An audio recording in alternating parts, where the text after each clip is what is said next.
We are just 8:30 now, and I know how busy everyone is, so I'm going to crack on. Very good to see you for all those who've just joined. Belated Happy New Year to you. And here we all are again in lockdown. So the agenda for today is follows. Sorry, I'm just getting this to work. Follows the usual things that we talk about. I want to talk to you about the epidemiology. I want to give you an update on testing because there's some changes there. Vaccinations, obviously absolutely critical to where we are at the moment, and just give you some insights into that. A little bit about sector profiles, and then I really want to just sort of prognosticate for you and tell you what I think is coming down the road, because there's so much information at the moment. I think it's really hard for people to really understand what this all means in relationship to UK PLC. So we'll kick off. I think you know, well, obviously clearly we're in this significant issue of deaths. You know, we've had more deaths in this wave than we had in the first wave, and I'm going to talk to you a little bit about that in some detail. But you know, this is clearly a very poor place to be in, and the UK is doing relatively poorly in relationship to our mortality at the moment. The impact on that, and I think is the key number I wanted to share with you, is that since the 1st of December, we've had nearly as many admissions to hospital as we had in the entirety of the first wave. And clearly we've still got quite a long way to go. And you know, you will hear on the radio, on the television every morning, the extraordinary pressure, particularly on mechanically ventilated beds. Our ICU beds are under. You know, the NHS has never seen this sort of pressure. And I think it's just worth remembering, you know, when I qualified as a doctor, which is a few years ago, we had nearly 300,000 NHS beds, and we have about 130,000 today. So, you know, there's been a massive diminution in the number of beds, and some 37,000 of those are currently filled with COVID-related illness. The other thing, of course, since I last spoke to you, was the emergence of the new variant, the UK variant. But the UK variant is one of many. We have the Brazilian variant, the South African variant, and others are being found all the time. I think we're going to see a significant number of these. That this virus mutates longitudinally, rather slower than many RNA viruses, but are probably over a year, if in a single host, between 20 to 23 times. We expect viruses to do that. Normally, when they do that, other coronaviruses, what we see is an increase in infectivity, which is something, of course, we're seeing with the SARS-CoV-2, but usually they become less dangerous over time. And obviously, that is the sort of to be agreed area. We don't know yet whether that is the case. We think the UK virus, although more effective, is not more dangerous. But what it does do, of course, is it puts great pressure on the R number, because it increases the R number from between about 0.4 to 0.7. So we have to have significantly heightened public health measures, which is the thing that really reduces the reservoir of this virus, in order to get that R number below 1. And obviously, if it is above 1, we continue to see that reservoir of infection increasing within the country. I'll talk a little bit more about that later. So with all that data, you know, we clearly, it does seem rather gloomy, but there is some good news in that we're now beginning to see a reduction in the daily growth in the London southeast from extremely high levels. And as you know, patients were being transferred from this area down here up to Yorkshire and as far away as Plymouth, because we had run out of beds. But we're beginning to see a slight diminution in admissions in this area. But the wave, as I'll show you later, is going up into the country. So what we're seeing is very significant pressure now in the beds in the Midlands and the Northwest with the new variant. So if we just look at data from Imperial, which just shows this, a constant theme that I've been mentioning through this is this key issue about household transmission. And I think one of the real weaknesses in the public health measures and education has been that lack of grasping this. We had that very early data from Wuhan, which I shared with you before, about when the R number initially in Wuhan was probably at 3 or 4, I mean, it was just utterly out of control. And then the Chinese government locked down people in homes, and that reduced the R number to about 1.7. And it was only when they took infected people and put them in those huge hospitals did the R number within a week, 10 days, drop to about 0.6, 0.5. And you'll see in the press, there's some talk about actually taking people coming in from abroad straight into hotels. And I think, you know, if we'd been really smart about this much earlier, we should have isolated people, household transmission, much quicker, and we would have got that reservoir under much better control. Difficult to do in a liberal democracy, I understand that, but it is where the majority of cases are. But I want to show you some data later in relationship to workplace transmission as well. So just looking at the age-related mortality, I think there's nothing new in here particularly. We know that this is a disease that particularly kills old and vulnerable people. And, you know, this data is stark. It shows the excess of deaths in relationship to COVID in these groups. And it also shows the numerical burden of ill health that these groups have had with COVID. But I think we mustn't lose sight, and my real worry and anxiety, which I will go on to expand, is this issue of working age adults who are certainly significantly overrepresented on our intensive care beds, but also are a significant portion of those people who are hospitalized. And of course, it is the working age adults and the younger groups in our society who are the reservoir of this illness and will be largely unaffected by the current tier 1, tier 2 vaccination programs. So just let's look at what happened here. Obviously, within schools, if we look at the prevalence of COVID, you can see it's fallen off a cliff as children have remained at home and home education at the moment. I think what's quite interesting is there was an awful lot of discussion around the college and universities and their impact in terms of the reservoir of COVID. But as you can see from this data, which is the sort of dark blue at the bottom, I guess in relative numbers they're a smaller group, but also they moved very quickly into being isolated within their halls of residence, and they went to online learning very quickly. Now, of course, there were some behaviours which I think were well documented in the press, which may not have been very helpful in terms of their transmissibility. So large numbers of them had exposure to COVID and got COVID. But actually, in terms of the totality of this reservoir, we need to think about this reservoir of infection. This was very much in the primary and secondary education system. And of course, that's disappeared now because of lockdown. I mean, the good news, of course, as we know, is the young are rarely seriously affected by this illness. But the reservoir is the thing we need to keep an eye on. And looking at that, we obviously now look into the workplace.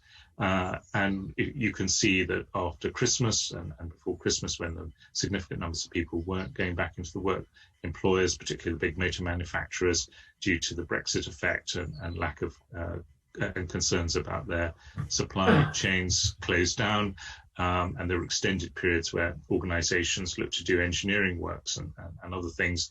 But people came back to work in a big way in the early new year. And we can see the reservoir within the workplace significantly elevated.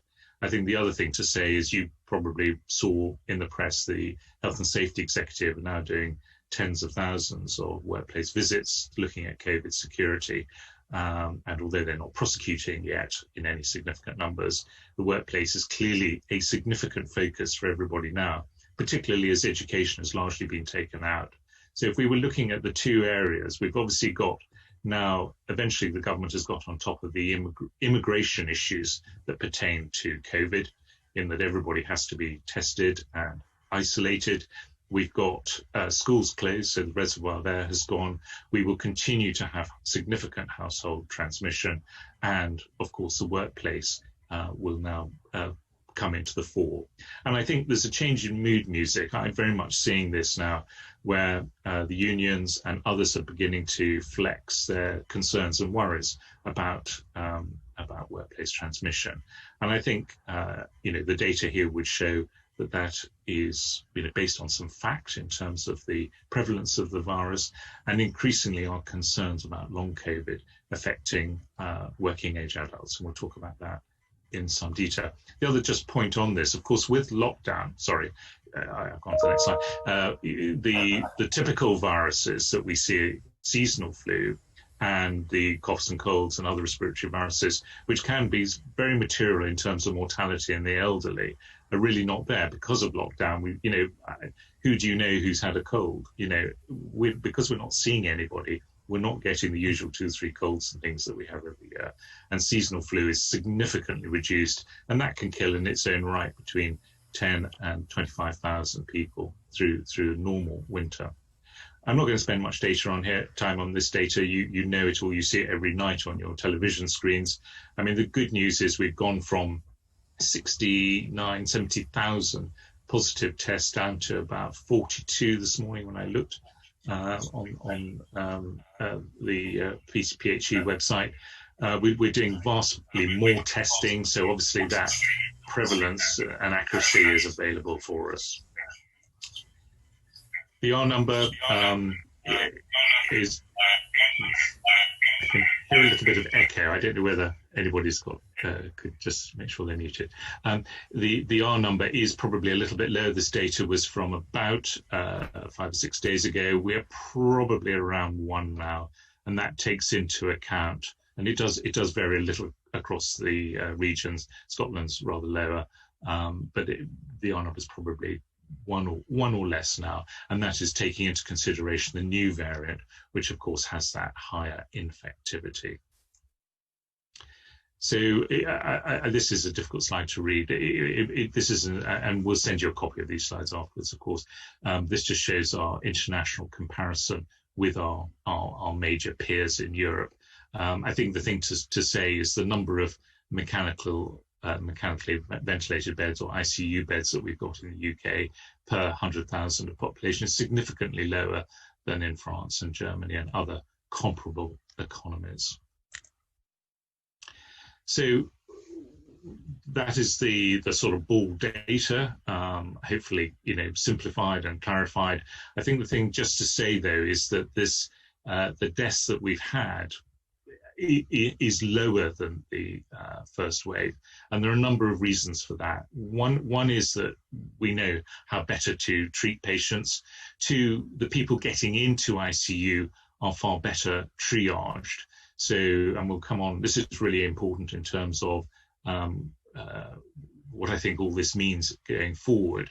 A lot of the people who will die from this, people with significant illness and comorbidity or just seriously elderly, are just not getting onto IT. They don't meet the admission criteria because we know they will do very badly in ITU. So the ITU beds are full of those people who either are working age adults and those up to about 74 who are largely well. And of course, as doctors, we have been asking for additional indemnity in order to make these very difficult decisions as to who should have access to care and who should not. Of course, as doctors, we want to give everybody care, but we may, in a limited healthcare resource, which we are in some parts of the country, not be able to do that. So there's some real ethical issues here. The other things that are important is that we've obviously got the steroid story. We know that the use of dexamethasone and other steroids have been hugely helpful in reducing mortality. Last week, we had 2 biologic treatments which were licensed for treatment of severe ICU-based COVID patients. So we're beginning to get an armamentarium of drugs which ameliorate outcome. Interestingly, the plasma taken from recovered individuals doesn't really seem to have had much effect, but the monoclonal antibodies which are developed in the laboratory do seem to be positive. So we've stopped using recovered plasma, because the evidence is that doesn't really affect mortality. So it just shows the complexity of the immunological response in relationship to treatment of this condition. So I just want to talk to you about testing. This graph just very pictorially shows the dark blue, which is the new variant. Obviously, it was first identified in London and the Southeast. It accounts for the great majority of cases that we're seeing down here in the UK, but that is spreading up through the UK, and of course, which is why some of the pressure is now in the East Midlands and coming up to the Northwest. It will become our native virus, it'll overtake the native virus that was, which is the pink line. And it will become, because it is so significantly more infectious. Of course, we know that this has now been identified globally, and the other global variants, which I alluded to, the South African, the 2 Brazilian mutants, have also been identified, some of which are thought to be in UK. The Brazil, I think there are a few cases thought to be here. But we need to very much control our borders, to isolate people, ideally put them in hotels, and to test. The good thing is that our testing arrangements and our lateral flow tests that we use for you, if you're getting them from us, have shown that they can pick up the new variants as easily as they could the native ones. So I just wanted to review with you, you'll see a huge amount of press about lateral flow testing. I think there are a whole range of things we've seen, and we've seen this in real life with our clients, and obviously the theory of this. So I think the important thing to say here is that not all lateral flow tests are the same. MRHA, as you know, is still not put out an approved list, except for one, I think, which is the Innova one. And there are huge numbers of these, hundreds and hundreds of them, but they do vary enormously in terms of their accuracy. So one of our clients was using one that they had purchased, and they were getting around 30 to 40% accuracy compared to the data, that green data on the right-hand side, which shows our recent testing over the last week or so, which shows a sort of 2 to 3% prevalence, which is where we are in terms of that reservoir. We know we're not far off the laboratory-based testing accuracy when you're getting the point prevalence data from the population. So that's very reassuring. I think the other thing that we've always said is that this should be used as a tool where there is high prevalence of virus, which there is at the moment. It should be used repeatedly at high frequency. And I'll just show you that as the New England Journal of Medicine graph again. And it should be used asymptomatics. And where we identify positivity, we do confirmatory PCR testing. Now, remember, there is not a test in medicine which is 100%. It just doesn't do it, and it needs clinical interpretation. And so this, in our view, remains a very, very useful adjunct to COVID security in the workplace, if done properly. The other thing that's happened is that the government, just before Christmas, decided that they wanted a different level of accreditation for companies doing this. It's hugely bureaucratic. We have a full-time director just filling in the forms on this and doing all the compliance work around this, called UCAS, which is, won't go into the politics of it, but it clearly a significant number of people won't be doing it to these standards, but they are the standards against which we will all be judged eventually. The second area is this back-to-back ability to make sure that the patient is identified with the test, with the result, with a report back to the employer, and reporting back to PHE. That end-to-end process is what testing is. It is not just about buying a bunch of lateral flows and popping them out to people. So all that piece needs to be accredited. All those different steps need to be done in the best way you can, because these tests can easily be less accurate if you don't do them in the way that they have been manufactured to. And of course, there is the whole issue of information security and reporting, which is a legal requirement now, which it wasn't some time ago. So, obviously you'll be talking to us about your testing programs So if you look at that top right-hand slide there, I just remind you of this. I've shown you this before, but if you think of a PCR as a sniper on the battlefield, highly accurate, but taking the odd shot at the virus being the enemy, and think of the lateral flow test as withering fire from a machine gun, so high frequency, not terribly accurate, but if you have enough of them, you will pick up the virus. So it's a nice analogy if you're trying to explain it to people. The other thing that I just wanted to show you last week are our preferred lateral flow test, which is the Siemens Clinic test, which has been very good in the field and demonstrating very high levels of accuracy. We've now been able to, with them, move from nasopharyngeal swabbing to anterior nasal swab, so just in the front part of the nose, without any significant diminution in accuracy. And this, of course, when you're doing high frequency tests, I don't know if any of you have had a nasopharyngeal swab, it's not something you would choose to do, but an anterior nasal swab really is very comfortable. And really, and what's good news is we've got the evidence to show that it doesn't diminish the accuracy. Next slide, please. And again. So on the 11th of January, we saw the UK COVID vaccine delivery plan. Next slide, please. And I've had an opportunity through my role sitting on the BMA and the Society of Occupational Medicine Advisory Committee to talk to the Deputy Director of the plan, working from the NHS. So we've got, as you know, we have 3 vaccines that have been approved in the UK, the AstraZeneca, the BioNTech, Pfizer, and the Moderna. The Moderna one is not yet in play, but it's been approved by MRHA and will soon be rolled out. The key thing here is, of course, and we're going to talk a little bit about the delaying in second doses, but the efficacy of the mRNA vaccines is amazing, and it's 90 to 95%. We know from a study published on Friday from Germany, a short study looking at the immunity from natural infection, which gives you about 90 to 95% immunity, that it actually people are still showing antibody 8 months beyond their primary index infection. That length of neutralizing antibody appears to be related to the severity of illness. So those people who have the most severe illness tend to have a greater prolongation of measurable neutralizing antibody. But we think that our vaccines, because they have adjuvants in them which enhance the immune response, will be better than natural infection. So that's quite exciting. The AstraZeneca one has a much wider range. So it's people talk about 70% efficacy. That range, as you can see, is between sort of 60 and 90%. And it will depend a little bit upon the immunological competence of those people who receive it. So we know that some people, as they age, they respond less well to these types of vaccines.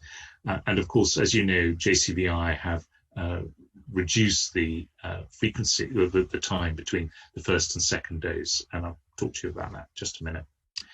Next slide, please. So this is the journey, the published journey that your staff or relatives will get. They will get the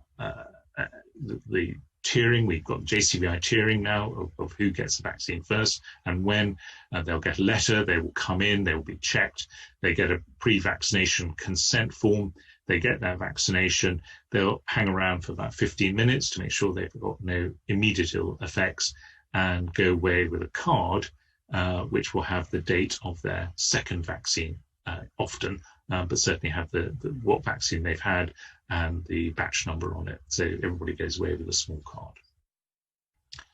Next one, please. The hubs, this is very much a sort of central hub and spoke, using the large vaccination centres, the hospitals, which are primarily focused on healthcare workers and care workers, and then the local vaccination services, which are going to be the primary care hub. So that I have to say has been extraordinarily well developed now.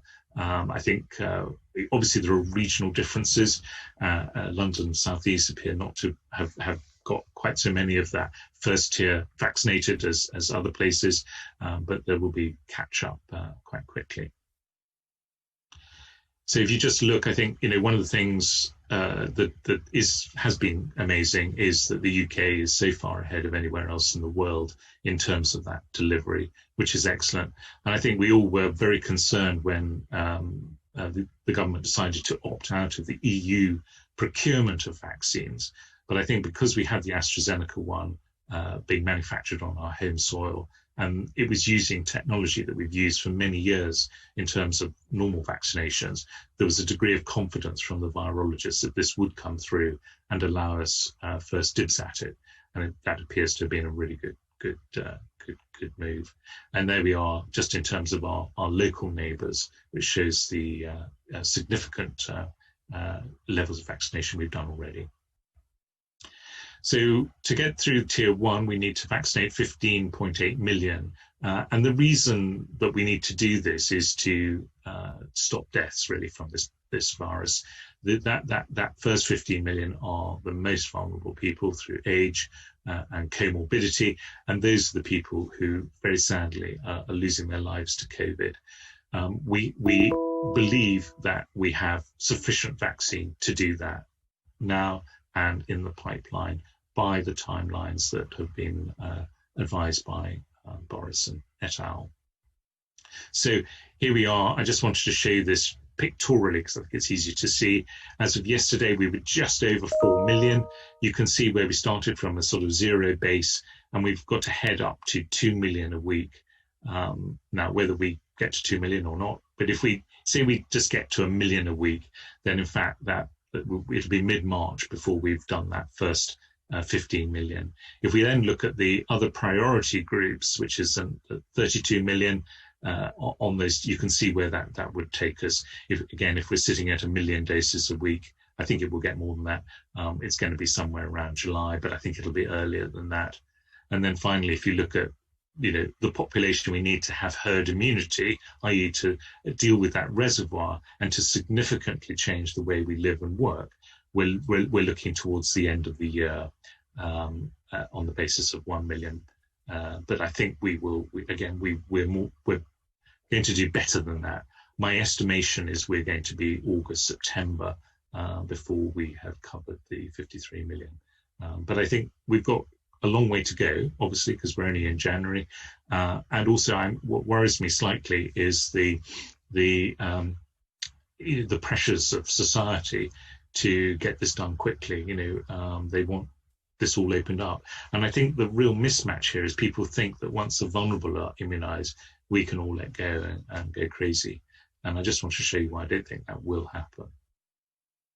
So just so quickly, just some of the side effects. About 10% of people get aches and pains. For those of you in human resources, you may see some short-term sickness and absence after the infection. And obviously you need to configure your attendance management processes to allow people, when we get there, to go and have their vaccines. It will take them out for half a day, essentially. So just be mindful of that. So just some questions which were posed to us prior to the meeting. First question was, if I have COVID, at the time and have my injection, why isn't there any testing, and is that a risk? The answer is that we wouldn't test you if you were symptomatic and unwell. We don't think you should go and have your vaccine. If you're asymptomatic and you have COVID, we won't know, but you will come to no harm having your vaccination. So we're seeing, and I had a doctor I saw, about 3 or 4 days ago, who developed COVID 3 days after his vaccine. So he obviously had picked it up from ITU where he's working, and had his vaccine, and it had come through. Because he's had the vaccine as well, actually the effects he's getting from it are very, very minimal, but he became PCR positive 3 days after his vaccine. What is the government's impact proposal in delaying the second dose? I think there's two stories here. I think with the AstraZeneca vaccine, we're less concerned about that. It has lower efficacy. The key thing to the second vaccine is the prolongation of the immunity. I think we're going to be in for annual boosters of these vaccines going forward. The concern we have over the Pfizer vaccine is we have no scientific data whatever to support that delay. It's been done, and you can understand why JCVI have decided to do it, because of the extraordinary burden of deaths that the UK has shouldered and we have some limitation in terms of vaccine stocks. In an ideal world where that wasn't the case, we absolutely wouldn't do that on the basis of the science. So we have written, the academic committee who I work with, we've written to Independent Sage. They have published a report indicating their concerns over this and making very strong recommendation that we do a lot more genomic testing and we review the immunity levels after vaccination so that we can be absolutely sure we don't create a pressure on new variants, because that's our real concern as we create a virus, a COVID variant, which is no longer which escapes our immune system from vaccination, because then we're all back to square one. So will the vaccine stop the spread of COVID? Well, the laboratory evidence is that people who are vaccinated excrete a significantly lower amount of virus. And similarly with asymptomatic spreaders, who are probably between 3 and 10 times less likely to be infectious than symptomatic viruses, because they're not coughing and spluttering, we can be pretty confident that there will be a reduction in spread. What we can't say, because we don't have the data, is whether or not being immunized stops infectivity. And therefore, there will be continued public health measures beyond vaccination until we have that data. I think one of the, so the question is, can you hug granny? And the answer is no, you can't yet. What about pregnant women? Obviously, within our workforce, there's quite significant numbers of ladies becoming pregnant. At the moment, although pregnancy, particularly the last trimester of pregnancy, is regarded a high-risk area, and you will have seen that from the pregnancy risk assessments that you've done with us and the work that we've done on that. There is a recommendation that because we have no studies of the use of these vaccines in pregnancy, that pregnant women are not vaccinated unless they have significant other illness, which puts them at significant risk. And that's on the basis of a risk assessment by their obstetrician. So there will be some who will get vaccinated, but very few. And we recommend that people get vaccinated, assuming we are at the stage of vaccinating that age group as quickly as they can after pregnancy, or delay their pregnancies until they're vaccinated. With breastfeeding, we think there probably is no risk to breastfeeding, so we think that's safe. Vaccine passports. I mean, you will almost certainly, there will be significant pressure from employers, from travel companies for vaccine passports. So I think we watch this space. There's going to, whether the government steps in and creates a universal passport for us all. Clearly, in the short term, everybody is given a little piece of paper with the name and dates of their vaccine. So, for those who wish to consent to share that with you, that will be available as soon as people are vaccinated. I think there's a very strong likelihood that there will be some form of vaccine passports, whether centrally driven or whether individual organizations create that. I can't tell you at the moment, but there's lots of work in the informatics groups in developing those. And then it's about acceptance. So finally, just that on this piece, just why we get concerned about the variants by reducing this second dose. One is the issue that the virus may have an increased affinity for the ACE2 receptor, which is the one that causes infection. And if it does that by changing its spike protein, then of course actually you need less virus. So suddenly all those asymptomatic spreaders who at the moment have a much less risk of spreading their virus compared to symptomatic may become as infectious. You may be able to evade our immune response if you have mutants that are able to do that. And obviously, if you put competitive Darwinian pressure on the virus, then the risk of that is increased. You may find that the tests no longer identify it.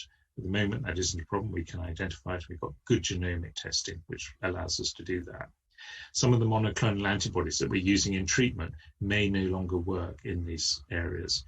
And of course, what we expect to see is faster growth and infectivity with these mutants. We're already seeing that in the UK, Brazil, and South African one. So those are the reasons we have real anxiety about mutant viruses, and that's why we want to get, when we immunize people, we want to get the highest level of immunity that we possibly can, so these viruses are killed by our immune system, not allowed to sit there in a non-killing environment, allowing them to mutate.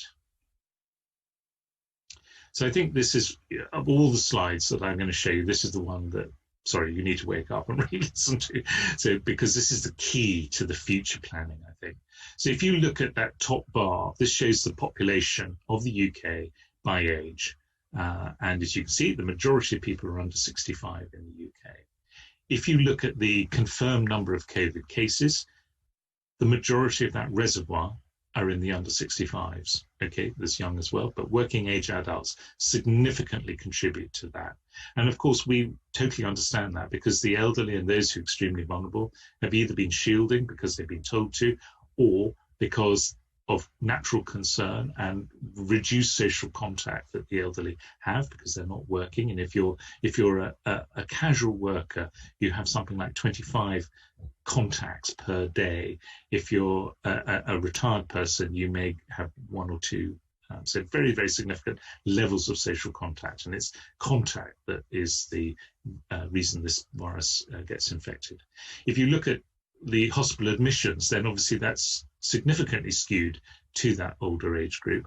But if you look at the ICU data, it's very, very different. And I think that is because, I know it's because, a lot of those elder patients, particularly the 85 pluses, won't ever get into ICU. They will not meet the triage criteria, and they'll be treated palliatively with morphia and things to make them comfortable whilst they die. They won't get into ICU. So what this means is that the people that are in ICU, and as we immunize the elderly, obviously we'll see far fewer of them dying. We'll see far fewer of them in hospital, which is fantastic.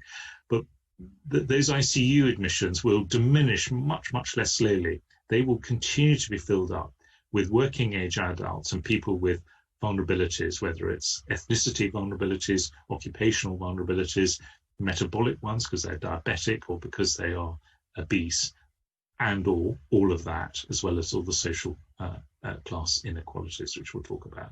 So what that means is that although, of course, we're in a fantastic position that we're going to stop our nearest and dearest and our most loved elders dying, this doesn't affect the workplace at all, because it makes no difference to the workplace. So what this means is that your COVID security, your public health measures, the testing programs that you're doing will need to go on for very much longer than you think. Don't think this ends in February or March. It absolutely doesn't.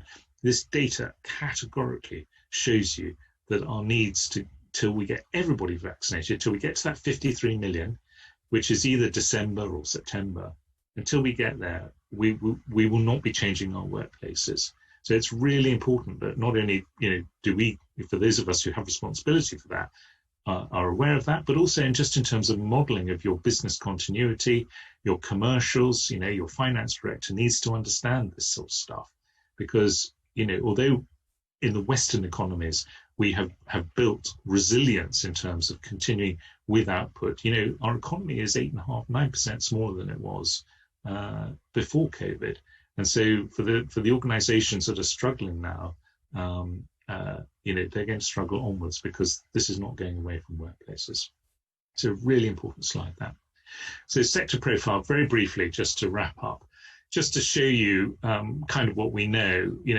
The people, that reservoir of people of working age is massively skewed by social and health inequalities. The roles where, carers, taxi drivers, security guards, sales assistants, and you can see, excluding sales assistants, because actually I think the supermarkets have done a fantastic job in terms of protecting and doing risk assessments. In fact, of all our clients, our supermarket clients have been probably the most proactive in terms of identifying their vulnerable employees. But you're looking at carers and taxi drivers, they have no organised support, and their deaths from COVID in terms of the representation of the numbers within the workforce are just extraordinary. And you'll see, I think we're within the Society of Occupational Medicine and Faculty, we're pushing quite hard for some of these high risk jobs to come further up JCVI list of people who should be vaccinated, because there's such asymmetry here. And the health inequalities that if we don't get these people vaccinated before the healthy 45-year-olds is just makes no sense at all scientifically.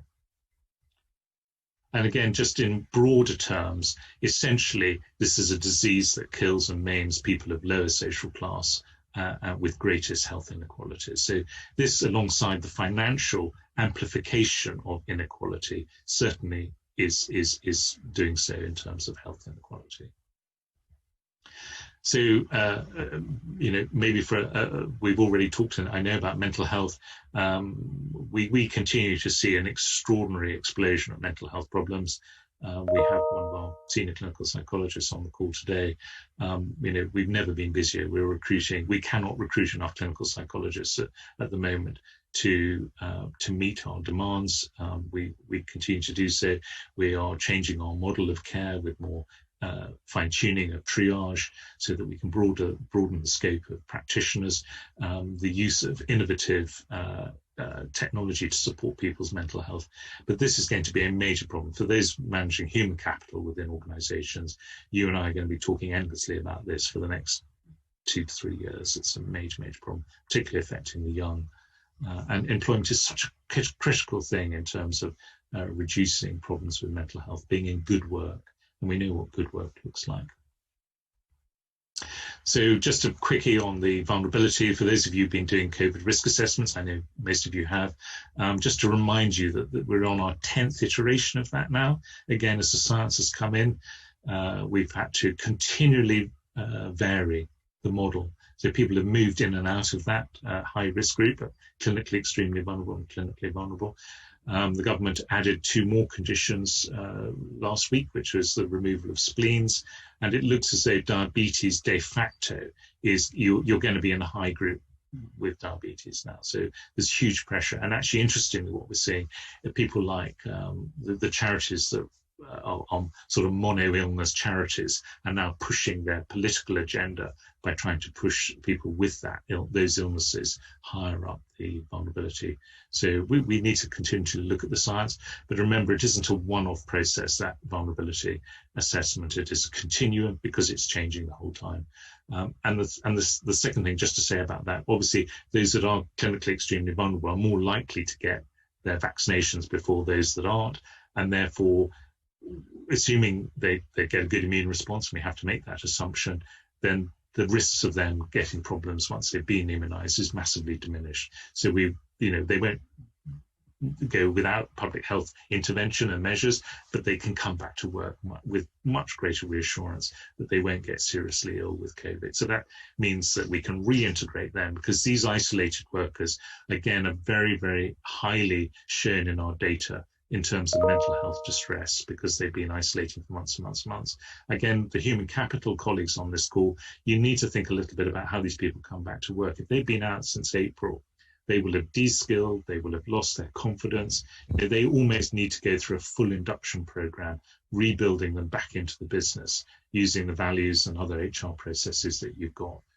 So just to pre-think about that, because that's coming down the track.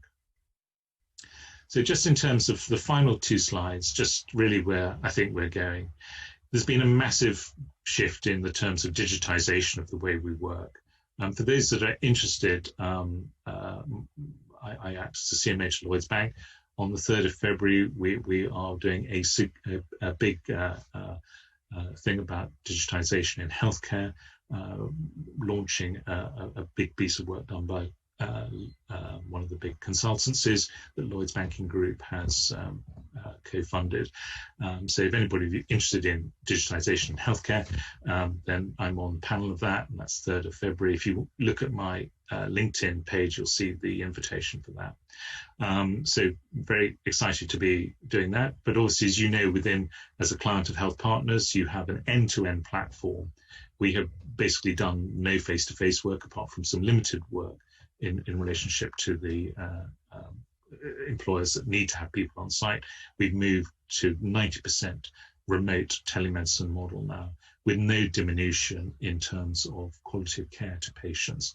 And I think what's nice is the evidence base is here, that in fact we're seeing greater access, particularly in the geographically distant areas, and greater speed of access to the right clinician. So some good news there. So the other things, just quickly to summarize, we are at peak infection on this wave. You know, we've seen the numbers coming down now from 70,000 new cases to around 40 something today. Hospitalizations will peak in the next few days. The death rates will come down in the next few weeks because there's always that lag. COVID is now an endemic problem within the world now. This does not go away. We will live with this for the rest of our careers. The definition of the vulnerable worker has been extended again, as I heard, 10 iterations plus the increase, all patients with splenectomies, whether that's functional or real, so being watched out for that. The mutation issue is the elephant. You know, that's a further black swan. If that goes wrong and we create a mutant that is outside our, you know, that is not touched by our immune response, we're back to square one. And obviously that has colossal impact on all of us individually and in terms of the global economy. It's really important that we maintain good, proper evidence-based testing protocols going forward, and they're going to be with us for much longer than we all thought. The other thing, of course, is you know, I think we will get that phase 1 vaccination program in place, if not by mid-February, certainly by the end of February. It's looking very positive for that.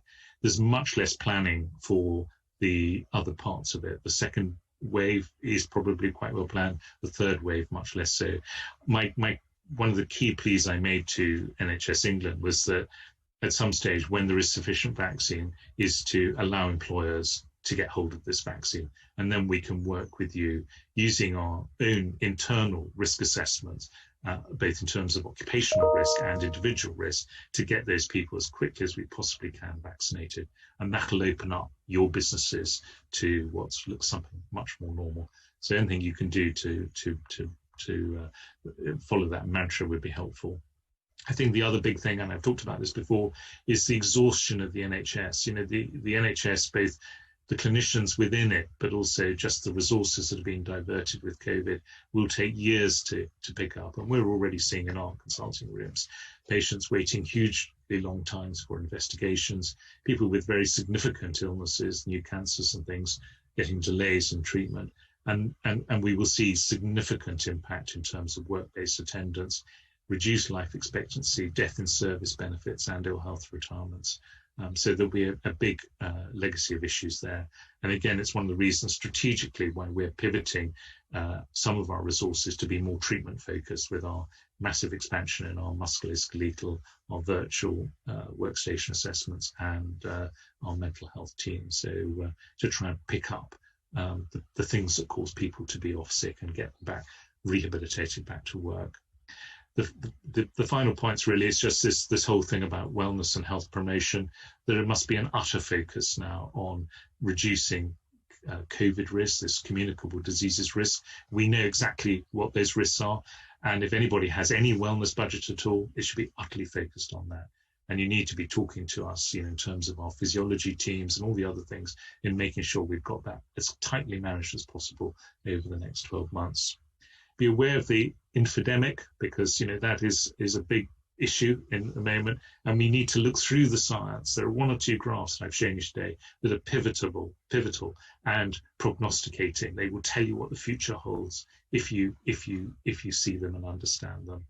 And finally, long COVID, which is another talk. I don't have time much to talk about long COVID today, just to tell you that we're doing a lot of work with that. We're setting up an outpatient clinic at St George's, which will be taking significant cases where, you know, they don't respond to simple rehabilitation methods. We know now that patients, particularly if they've come out of ICU or been seriously ill and hospitalized, are bouncing back into hospital. About a third of them do. And of that third, about 10% are dying. So long COVID is going to have a 2-peak mortality. So if you survive it, you know, get through it, get discharged, there's going to be obviously a much smaller, but there will be a peak of excess deaths amongst long COVID. And this is a new medical challenge. We've not seen this illness before. And so my colleagues in respiratory medicine, in metabolic medicine, are all looking at that. But the things that we can do as employers, we can do something proactive about this. We know that if people are fit before they get this infection, obviously if they avoid it in the first place, of course, and that they get into a proper case management program thereafter, will have better outcomes. So I think, as I say, I would do another talk about long COVID specifically in due course.